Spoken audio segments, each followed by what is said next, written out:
विमा योजनेतील नवीन बदल. महाराष्ट्र शासनाने राज्यातील शेतकऱ्यांसाठी सुधारित पीक विमा योजनेचा शासन निर्णय जारी केलेला आहे. या नवीन निर्णयानुसार आता पीक विम्याची नुकसान भरपाई प्रत्येक हंगामात फक्त एकदाच देण्यात येणार आहे.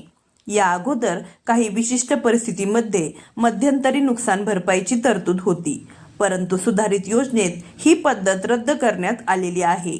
अंतिम उत्पादनाच्या आधारे नुकसान भरपाई निश्चित करण्यात येणार आहे. त्यामुळे खरीप आणि रब्बी या दोन्ही हंगामातील शेतकऱ्यांना भरपाईसाठी हंगाम संपेपर्यंत प्रतीक्षा करावी लागणार आहे. नवीन शासन निर्णयाच्या नुसार पीक विमा योजनेत नुकसान भरपाई संबंधित पिकाच्या प्रत्यक्ष उत्पादनावर आधारित असणार आहे. यासाठी पीक कापणी प्रयोग करून प्राप्त झालेल्या उत्पन्नाच्या आकडेवारीचा आधार घेण्यात येणार आहे.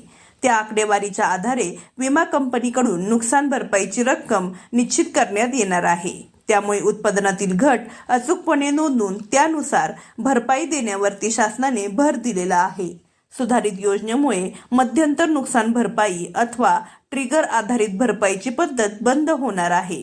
यामुळे शेतकऱ्यांना हंगामादरम्यान तात्पुरती मदत मिळण्याची शक्यता कमी झालेली आहे. राज्य शासनाच्या माध्यमातून जारी करण्यात आलेल्या GR मध्ये पीक विमा योजनेच्या अंमलबजावणीसाठी आवश्यक नियम, प्रक्रिया व जबाबदारी स्पष्ट सांगण्यात आलेल्या आहेत. विमा कंपन्या, कृषी विभाग व संबंधित यंत्रणांनी समन्वयाने काम करून पीक कापणी प्रयोग वेळेत पूर्ण करण्यावरती भर देण्यात आलेला आहे.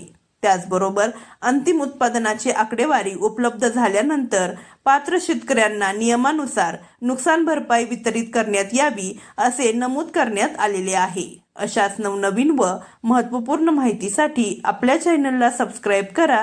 धन्यवाद.